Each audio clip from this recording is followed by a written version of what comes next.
Super concept classes में आपका स्वागत है।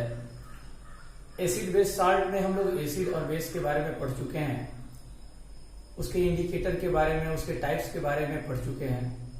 साल्ट के बारे में हम लोगों ने बस उसका डेफिनेशन डिस्कस किया था और डिटेल्स में आज हम डिस्कस करेंगे साल्ट के बारे में। उससे पहले हम एक टॉपिक यूनिवर्सल इंडिकेटर का जो कलर होता है, कौन कौन सा कलर शो करता है अलग अलग पीएच वैल्यू के लिए, उसको हम लोग डिस्कस करेंगे। उसके बाद में हम लोग सॉल्ट को डिस्कस करेंगे।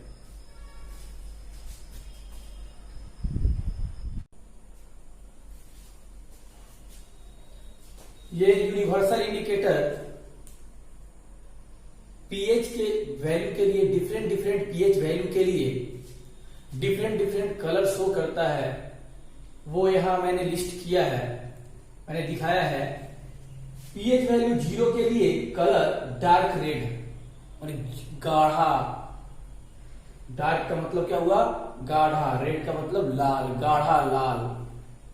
1, अगर पीएच वैल्यू 1 है तो रेड, अगर पीएच वैल्यू 2 है तो रेड शो करेगा।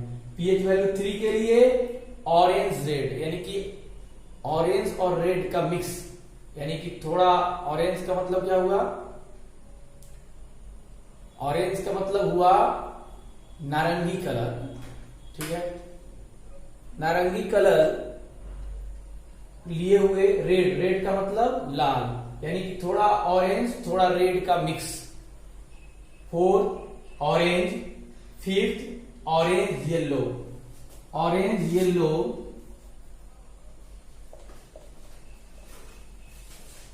ऑरेंज येलो, ऑरेंज येलो यानी कि थोड़ा ऑरेंज और येलो का मिक्स। 6 अगर पीएच वैल्यू होगा तो ग्रीनिश येलो, यानी कि येलो होगा लेकिन थोड़ा ग्रीन भी होगा उसमें, मैंने ग्रीन भी मिक्स होगा। ग्रीनिश येलो यानी ग्रीन कम होगा, येलो ज्यादा होगा। ग्रीनिश येलो, ठीक है, यानी कि को कहेंगे कि हरापन लिए हुए पीला। 7 अगर पीएच वैल्यू रहेगा तो ग्रीन, पीएच वैल्यू अगर 8 रहेगा तो ग्रीनिश ब्लू, यानी हरापन लिया हुआ नीला। 9 पीएच वैल्यू होगा तो ब्लू। 10 पीएच वैल्यू होगा तो नेवी ब्लू। नेवी ब्लू जो होता है जैसे नील का जो कलर होता है जो कपड़े पे लगाते हैं वो नेवी ब्लू होता है। जैसे हम लोग लिखते हैं पेन से, ब्लू पेन, वो नेवी ब्लू होता है। 10 अगर पीएच वैल्यू होगा तो नेवी ब्लू हो गया। 11 पीएच वैल्यू होगा तो पर्पल कलर। 12 पीएच वैल्यू होगा तो डार्क पर्पल। 13 पीएच वैल्यू होगा तो वायोलेट और बैगनी, ये बैगनी हो गया वायोलेट।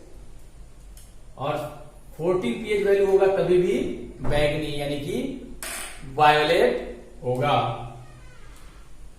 पर्पल कलर कैसा होता है? पर्पल जो होता है वो थोड़ा ब्राउनिश टाइप का होता है। रेड, हल्का ब्राउनिश टाइप का मिक्स होता है थोड़ा बहुत। अब हम देखते हैं importance of pH in daily life, ठीक है। तो हमारे डेली लाइफ में पीएच का क्या इंपॉर्टेंस है? फर्स्ट है pH in our digestive system, यानी हमारा पेट का जो डाइजेस्टिव सिस्टम है, खाना पचाने का जो सिस्टम है, ठीक है, तो उसमें पीएच का क्या महत्व है देखते हैं। HCl helps in digesting our food. हमारे पेट में HCl एसिड होता है जो हेल्प करता है इन डाइजेस्टिंग आवर फूड, हमारे खाना के पचने में। The excess acid in stomach causes indigestion. Excess, अगर यही HCl अगर ज्यादा हो जाता है, एक्सेस हो जाता है, तो क्या करता है? पचने में हमारा क्या करता है? कॉजेस, स्टमक माने पेट, स्टमक का मतलब पेट, कॉजेज कारण, इनडाइजेशन यानी कि अपच, अनपच, अपच। तो अपच का कारण बनता है पेट में, पेट में जो अपच हो जाता है, अनपच हो जाता है, उसका कारण बन जाता है कौन? एक्सेस एसिड, ज्यादा HCl जो एसिड होता है वो। ठीक है, तो उसके लिए हम क्या करते हैं, MgOH2, इसको मिल्क ऑफ मैग्नीशिया कहते हैं हम, ठीक है, और NaHCO3 बेकिंग सोडा, इन सब का कॉमनली अधिकतर इन दोनों का ही यूज किया जाता है। ठीक है, इज यूज एज एंटाएसिड, एंटा एसिड के रूप में। एंटा एसिड क्या क्या होता है? जो एंटा एसिड, एंटा का मतलब एंटी और एसिड, माने एसिड के एंटी में काम करे, यानी कि एसिड के एंटी में कौन काम करेगा? एसिड के उल्टा कौन काम करेगा? बेस।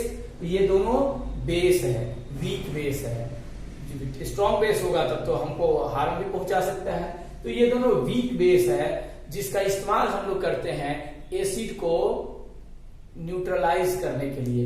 अब ये जैसे पेट में जाता है, इनो, इनो ये सब में रहता है, इनो जो पीते हैं हम लोग, पेट में अनपच हो जाता है, एसिडिटी हो जाता है, तो जैसे हम लोग पीते हैं तो क्या करता है, ये बेस एसिड से, HCl से रिएक्ट करके साल्ट और वाटर बना देता है।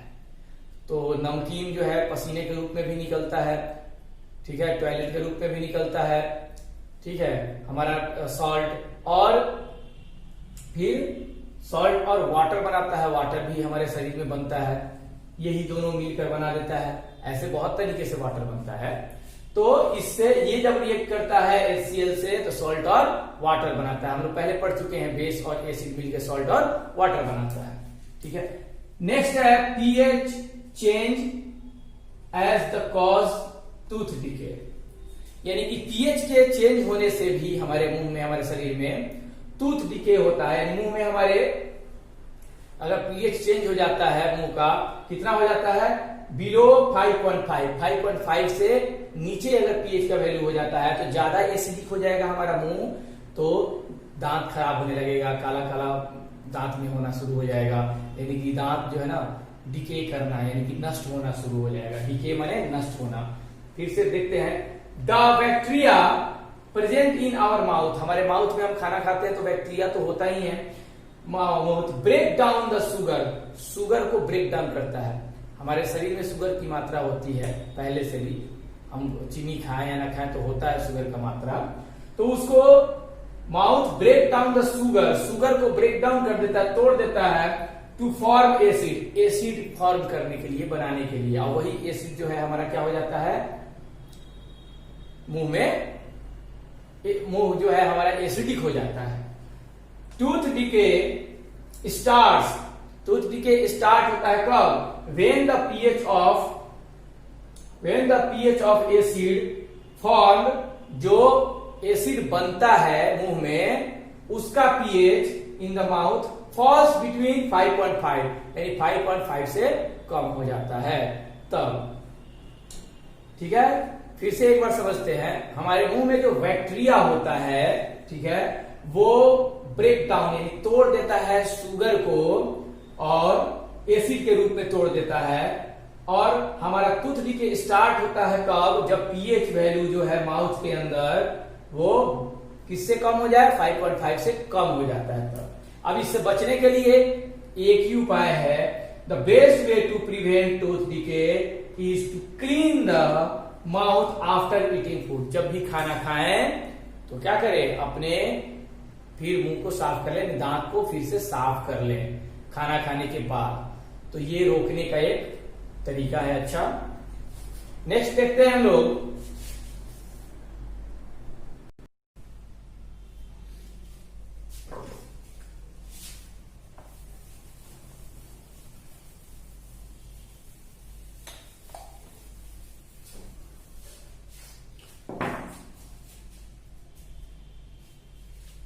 नेक्स्ट देखते हैं third, plants and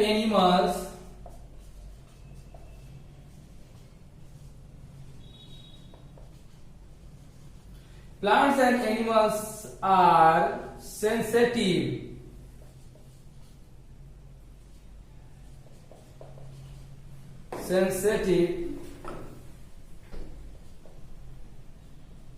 sensitive to pH changes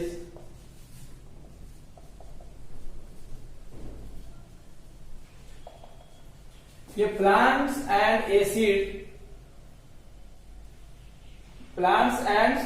animals are sensitive to pH changes. pH changes करने के लिए प्लांट और एनिमल भी सेंसिटिव होते हैं, ठीक है।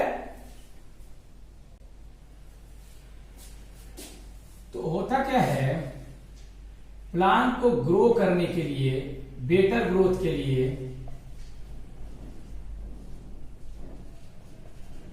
पीएच वैल्यू लगभग 7 होना चाहिए, ठीक है। लेकिन हो क्या जाता है, प्लांट एसिडिक हो जाता है, एसिडिक हो जाता है। क्यों? फर्टिलाइजर, ड्यू टू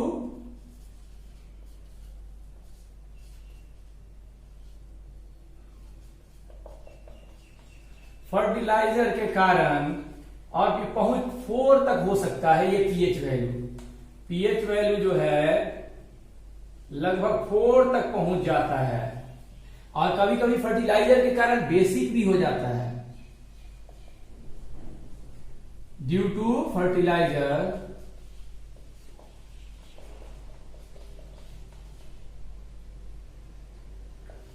ये नेचुरली भी होता है, कभी कभी नेचुरली भी होता है, फर्टिलाइजर का नेचुरली भी होता है।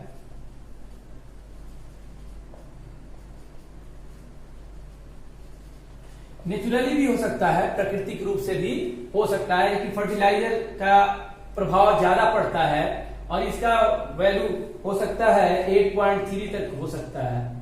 बेसिक 8.3 का मतलब बेसिक हो गया, और 4 का मतलब 7 से कम एसिडी का, 7 से ज्यादा बेसिक होता है।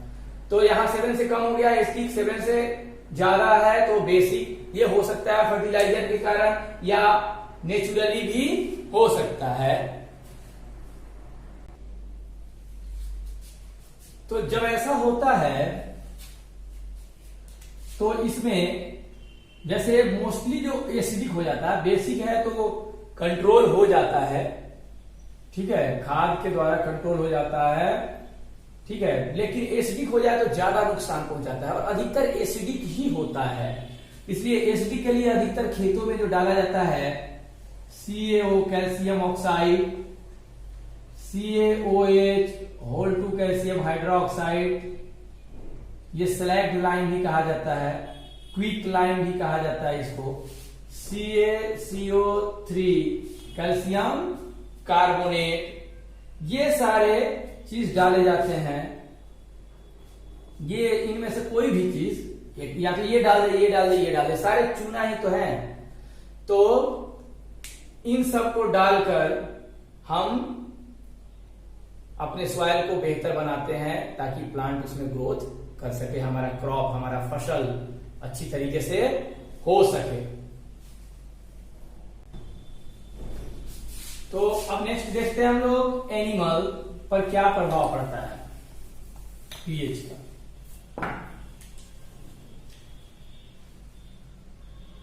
ठीक है। तो इसमें हम लोग देखते हैं इसका pH changes and survival of animals।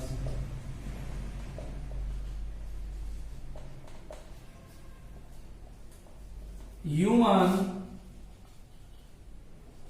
यानी हम लोग भी एक एनिमल ही है, और हम लोग का बॉडी जो वर्क करता है वो 7.0 to 7.8 के बीच में हमारा बॉडी वर्क करता है, इतना पीएच।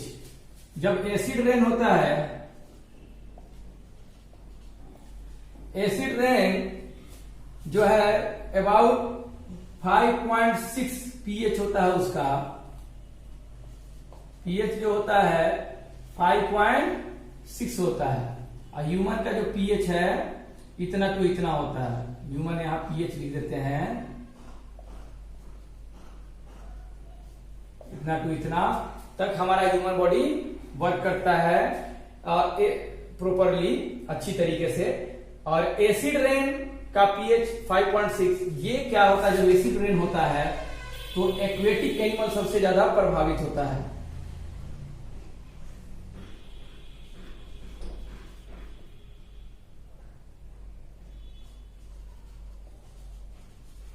एनिमल्स डाई कर जाते हैं, मर जाते हैं, बहुत ज्यादा प्रभावित होता है। एक्वेटिक एनिमल्स प्रभावित होते हैं बहुत ज्यादा, जैसे मछली हो गए एक्वेटिक एनिमल में, फिश, ये सब, और सारे पानी में जो पाए जाते हैं एनिमल्स, वो सब ज्यादा प्रभावित होते हैं। इसलिए वाटर में क्या मिलाया जाता है, कैल्शियम कार्बोनेट मिला दिया जाता है वाटर में। तो वाटर में क्या ऐड करते हैं, बचाने के लिए ऐड करते हैं हम calcium carbonate. Calcium carbonate add करते हैं, जिससे क्या हो जाता है, हमारा पीएच बैलेंस हो जाता है। ऐड इतना फॉर बैलेंस पीएच। पीएच को, पानी के पीएच को बैलेंस करने के लिए, जो एसिड रेन के कारण जो पानी का पीएच जो होता है 5.6 हो जाता है, उसको फिर से बैलेंस करना, 7 के करीब लाना, ठीक है, होता है, जिससे कि हमारा 7 के करीब अगर रहेगा तो एक्वेटिक एनिमल और जितने भी जीव जंतु उसके अंदर है, फिश, मछली, ये सारे अच्छी तरीके से अपना लाइफ सरवाइव कर सकते हैं। तो उसके लिए हम लोग CaCO3 डालते हैं वाटर में, लेक वाटर में, पॉन्ड में, जो भी है वहां जहां मछली पालन होता है, उसमें मछलियों को बचाने के लिए। तो ये CaCO3 डालने पर जो है हमारा पीएच वैल्यू कंट्रोल में आ जाता है।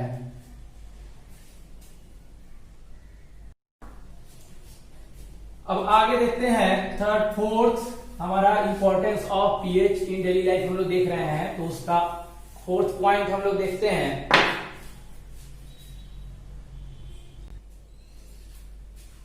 फोर्थ में है हमारा सेल्फ डिफेंस। हम लोग कैसे करेंगे, जैसे कोई चीज काट लेता है, हनी बी यानी कि मधुमक्खी काटता है, तो मधुमक्खी के अंदर में क्या होता है, एसिड होता है, हमारे शरीर में एसिड छोड़ देता है। तो बेकिंग सोडा, ये क्या है, ये हमारा बेस है। तो बेस का, इसका बेकिंग सोडा का इस्तेमाल करते हैं, उसके ऊपर रब करते हैं, घिसते हैं, बेकिंग सोडा लगाते हैं, तो हमारा इसका जो लहर है, जो शरीर में जो जलन है, वो खत्म हो जाता है। ये WASP, वैस्प, हड्डा बिढ़नी जो कहते हैं, बिढ़नी हड्डा, पीला रंग का भी होता है, लाल रंग का भी हड्डा होता है। तो वो अगर काटता है तो इसका जो, ये जो इंजेक्ट करता है हमारे शरीर में, वो बेस इंजेक्ट करता है। तो उसके लिए विनेगर एसिड का इस्तेमाल करना पड़ता है। विनेगर मलते हैं सिर का, ठीक है, ये एसिड होता है। एंड टेस्टिंग, एंट जो होता है चींटी काटती है, वो भी विषाता है ना, तो उसके लिए बेकिंग सोडा का इस्तेमाल करते हैं, क्योंकि एंट में मिथेनोइक एसिड होता है, मिथेनोइक एसिड। और नेटल प्लांट होता है एक, उसको रोमा की तरह उसमें निकला हुआ रहता है, इस तरह से हम दिखाते हैं, नेटल प्लांट, ये रहा, ये ऐसे ऐसे निकला हुआ है नेटल प्लांट का, ऐसे ये निकला हुआ है। तो ये नेटल प्लांट है,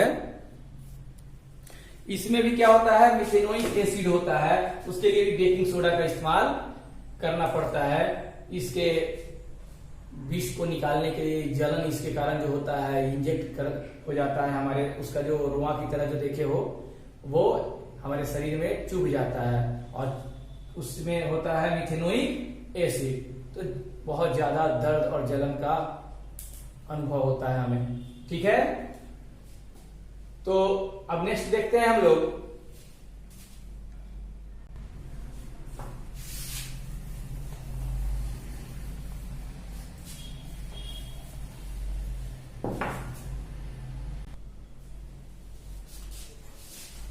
सॉल्ट।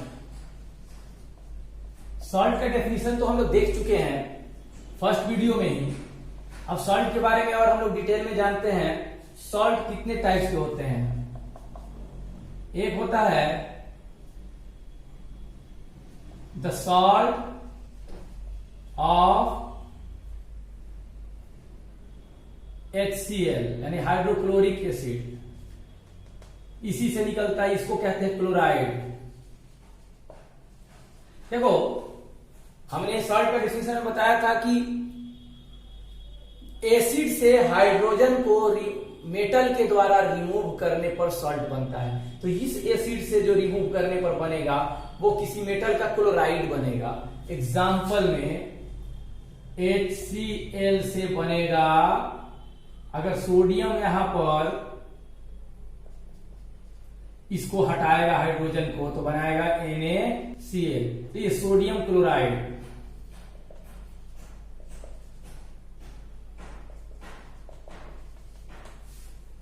नेक्स्ट हम लोग देखते हैं the salt of H2SO4 sulphuric acid. तो इससे SO4 यानी कि सल्फेट बनेगा। जैसे sodium sulphate, magnesium sulphate Mg से ही करा देते हैं।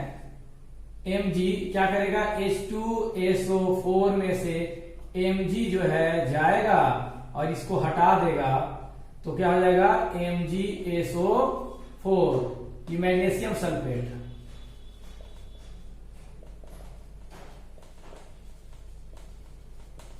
तो ये सल्फेट, क्लोराइड, ये सब हुआ। क्लोराइड से क्लोराइड बना, HCl वाला हो गया, फिर सल्फेट वाला। ये मेटल के साथ सल्फेट, मेटल के साथ क्लोराइड, क्लोरीन, ये कैसे बना है, इस एसिड से बना है। क्लोरीन वाला एसिड है, ये SO4 वाला एसिड है। तो हाइड्रोजन को इसमें से हटा हटा के मेटल जुड़ के और ये सॉल्ट बनाता है। तो सॉल्ट एक क्लोराइड का सॉल्ट है, सल्फेट वाला सॉल्ट है। थर्ड देखते हैं हम लोग,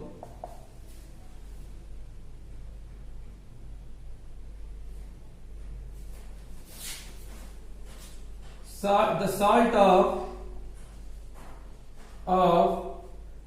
नाइट्रिक एसिड यानी HNO3। इससे क्या बनेगा, नाइट्रेट बनेगा। नाइट्रेट बनेगा इससे। जैसे हम सोडियम नाइट्रेट ही कर सकते हैं, Na से करेगा HNO3, Na आएगा, इसको हटाएगा, फिर NaNO3, कुछ भी बन सकता है, Mg भी ले सकते हैं यहां पर। ये हो गया सोडियम नाइट्रेट।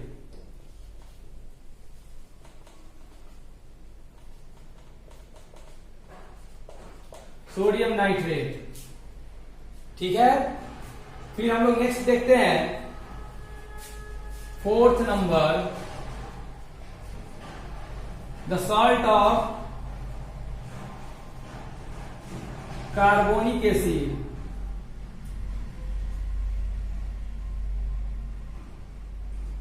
H2CO3, ये कार्बोनिक एसिड है। तो इससे जो बनेगा वो कार्बोनेट बनता है। जैसे कैल्शियम ही ले लेते हैं। कैल्शियम क्या करेगा, H2CO3, कैल्शियम जाएगा, इस H को हटाएगा तो H2CO3, CaCO3, calcium carbonate. Carbonate बना ना, कैल्शियम कार्बोनेट। तो ये कार्बोनेट वाला हो गया। नेक्स्ट हम लोग देखते हैं फिर acetic acid. Acetic, the salt of acetic acid, salt of acetic acid. तो सॉल्ट एसिटिक एसिड का मतलब CH3 COOH, यही है एसिटिक एसिड। तो इससे क्या क्या बनेगा? एसीटेट बनेगा। जैसे इसमें फिर सोडियम गया तो इस हाइड्रोजन को हटाएगा, इस हाइड्रोजन को, तो हो जाएगा सोडियम एसीटेट। एसीटेट बनेगा sodium,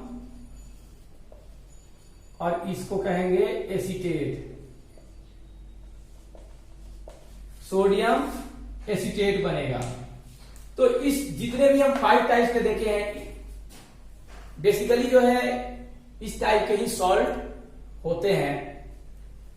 carbonate, acetate, sulphate, nitrate, chloride, ये सारे हमारे सॉल्ट के टाइप्स हैं। और ये सारे सॉल्ट कैसे बने हैं? एसिड में से हाइड्रोजन को हटाकर। ठीक है। तो नेक्स्ट हम लोग देखते हैं chemicals from common salt.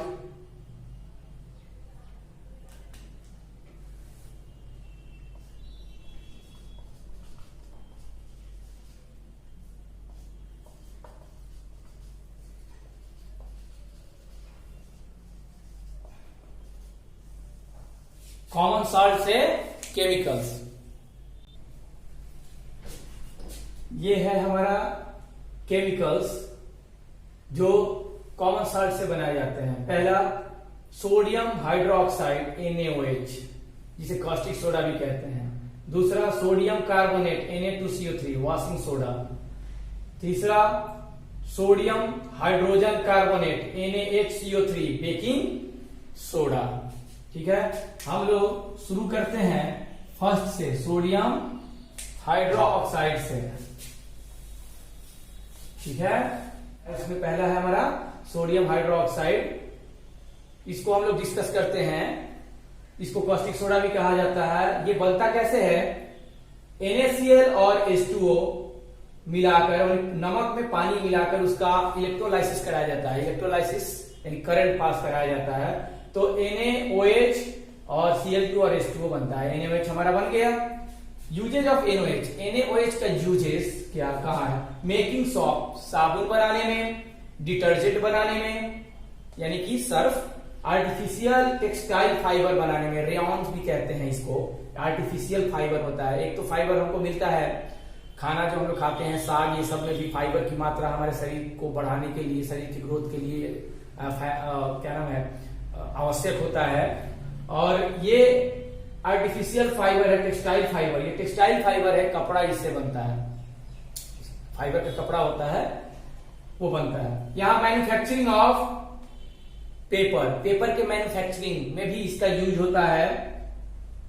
Greasing metal, metal को डिग्रीस करने में, जैसे बॉल बेयरिंग में ग्रीस लगाया जाता है। ठीक है। साइकिल के चेन में ग्रीस होता है, ग्रीस लगाया जाता है ताकि अच्छी तरीके से साइकिल मूव करे। तो उसको डीग्रीसिंग करना मतलब उस ग्रीस को हटाने के लिए भी, साफ करके इसका यूज किया जाता है NaOH का।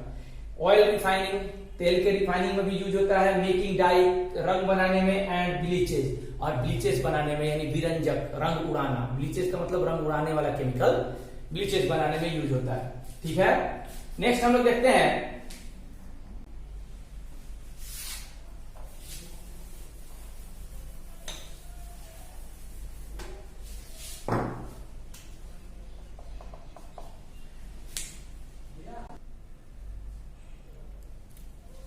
ये है हमारा वॉशिंग सोडा। ये भी कॉमन सॉल्ट से ही बनता है। NH3 ammonia, water, carbon dioxide और NaCl नमक है, सोडियम क्लोराइड। इन सब को एक साथ मिलाते हैं तो रिएक्शन करके क्या बनता है? Sodium hydrogen carbonate. Sodium hydrogen carbonate जिसको बेकिंग सोडा भी कहते हैं। बेकिंग सोडा बनाने का यही प्रोसेस है। और प्लस NH4Cl। फिर ये जो है हमारा, इसको और गर्म करते हैं तो Na2CO3 और CO2 और H2O बनता है। CO2 उड़ जाता है गैस बनके, और ये दोनों मिक्स हो जाता है। इसमें से 10 पार्ट इसका, तो Na2CO3 और 10 मोल इसका मिक्स होता है, बनाता है Na2CO3 × 10 H2O। ये सोडियम कार्बोनेट हाइड्रेटेड, हाइड्रेटेड इसलिए कहा गया कि इसमें वाटर मिला हुआ है, हाइड्रेटेड जिसको वॉशिंग सोडा कहते हैं। ठीक है, अगर ये हाइड्रेटेड नहीं होता तो कोई चीज को साफ करने का प्रॉपर्टी इसके अंदर नहीं आता। इसके बारे में और हम लोग पढ़ेंगे, हाइड्रेटेड का मतलब क्या होता है। ठीक है, तो हम लोग इसके बाद हम लोग देखते हैं बेकिंग सोडा। तो देख चुके हैं बेकिंग सोडा, इसका प्रॉपर्टी और ये सब भी देख लेते हैं हम लोग।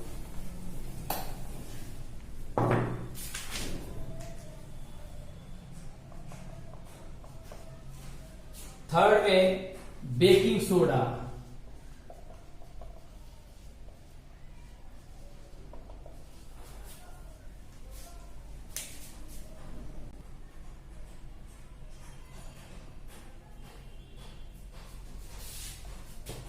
बेकिंग सोडा तो NaCl यानी कॉमन साल्ट और NH3H2O CO2 मिलके NaHCO3 पहले भी बना था वॉशिंग सोडा में भी, और प्लस NH4Cl अमोनियम क्लोराइड। ये अमोनियम क्लोराइड, ये सोडियम हाइड्रोजन कार्बोनेट है, ये अमोनियम क्लोराइड है।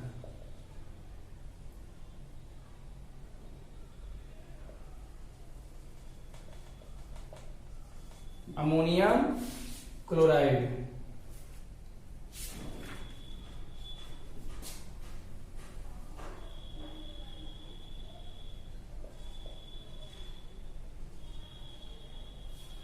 अमोनियम क्लोराइड, ये सोडियम हाइड्रोजन कार्बोनेट, ये बनता है। तो ये हमारा है बेकिंग सोडा।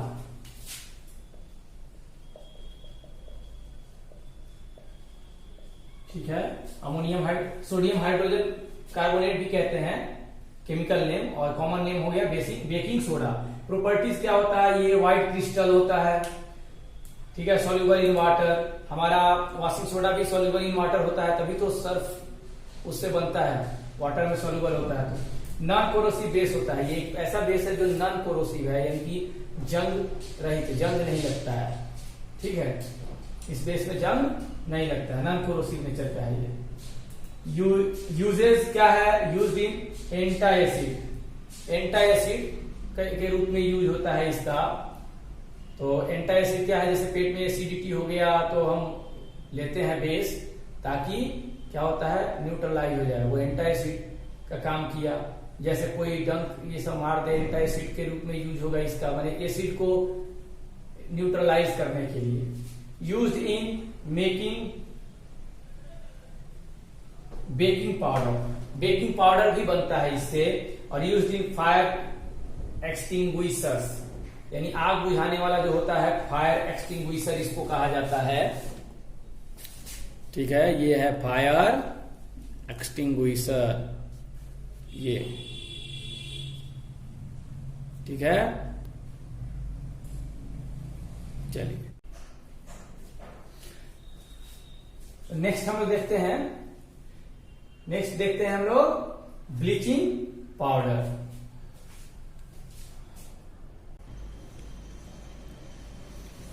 ये हमारा है bleaching powder, CaOH2 calcium hydroxide plus Cl2 chlorine, ये दोनों मिलकर CaOCl2 और H2O बनाता है कैल्शियम ऑक्सी क्लोराइड कहते हैं, कैल्शियम O का ऑक्सी क्लोराइड। इसको, यही ब्लीचिंग पाउडर है हमारा। विरंजक चूर्ण भी कहते हैं हिंदी में, यानी कि रंग उड़ाने वाला केमिकल है ये। प्रॉपर्टी इसका क्या होता है, व्हाइट पाउडर होता है, which gives strong smell of chlorine, chlorine जैसा स्मेल देता है। Soluble in cold water, cold water यानी कि ठंडे पानी में सॉल्युबल होता है। यूजेस क्या होता है, ब्लीचिंग वुड पल्प इन पेपर इंडस्ट्री, पेपर इंडस्ट्री में वुड लकड़ी का पल्प जो होता है, लकड़ी का, उसको साफ करने के, उसके कलर को माने बेहतर करने में यूज होता है, कलर उड़ाकर। फिर ब्लीचिंग वॉश्ड क्लॉथ, जो वॉश्ड क्लॉथ होता है साफ, उसको ब्लीच करने में इंडस्ट्री में यूज होता है। फिर एज डिसइंफेक्टेंट, डिसइंफेक्टेंट के रूप में यूज होता है, जो इन्फेक्शन को दूर करने के लिए कोल्ड ड्रिंक्स ये सब में डाला जाता है। फिर मैन्युफैक्चरिंग क्लोरोफॉर्म, ये Cl3 होता है, क्लोरोफॉर्म बनाने में यूज होता है, एक जहरीला गैस होता है क्लोरोफॉर्म। और एज ऑक्सीडाइजिंग एजेंट के रूप में भी इसका यूज होता है। अब नेक्स्ट देखते हैं हम लोग Paris of plaster of Paris.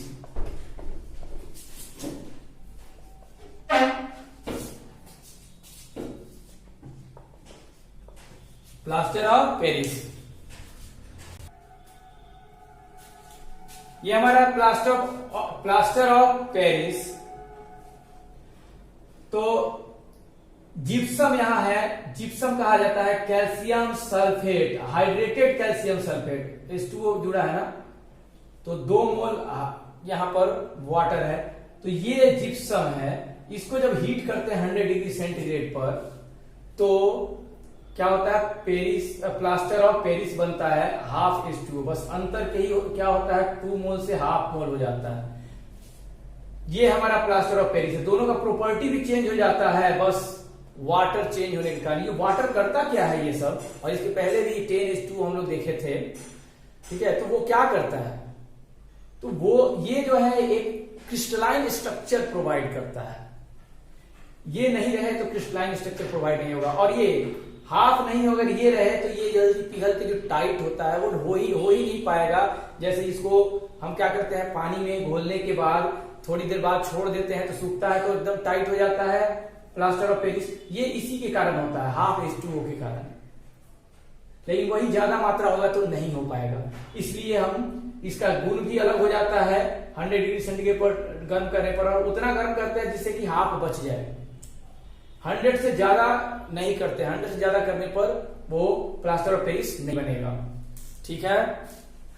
तो thank you for watching video. हाँ, एक चीज और होता है, यही जो हम बताए हैं, यही वाटर जो है इसमें जो स्ट्रक्चर प्रोवाइड करता है, ये हाइड्रेटेड जो CaSO4 हाइड्रेटेड है, जिसमें भी H2O का मात्रा है, वो पानी उसमें नहीं रहता है, वो इसके मॉलिक्यूल्स होते हैं वाटर के, जो उसका जो ये मॉलिक्यूल है CaSO4, उसके बीच में आकर एक क्रिस्टलाइन स्ट्रक्चर उसको देते हैं, ठीक है।